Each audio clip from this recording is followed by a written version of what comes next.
গল্পকথায় আজ আমি বলছি কবি সুকান্ত ভট্টাচার্যের কবিতা ভালো খাবার।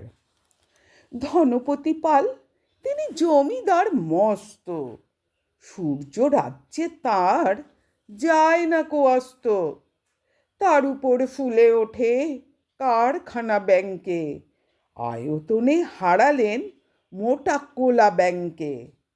সবার হুজুর তিনি, সকলের কর্তা, হাজার সেলাম পান দিনে গড় পর্তা। সদাই পাহারা দেয় বাইরে সেপাই তার, কাজ নেই তাই শুধু খাই খাই বাই তার। এটা খান সেটা খান সব লাগে বিদঘুটে, টান মেরে ফেলে দেন একটু খাবার খুঁটে। খাদ্যে অরুচি তার, সব লাগে তিক্ত, খাওয়া ফেলে ধমকান শেষে অতিরিক্ত। দিনরাত চিৎকার, আরো বেশি টাকা চাই, আরো কিছু তহবিলে জমা হয়ে থাকা চাই।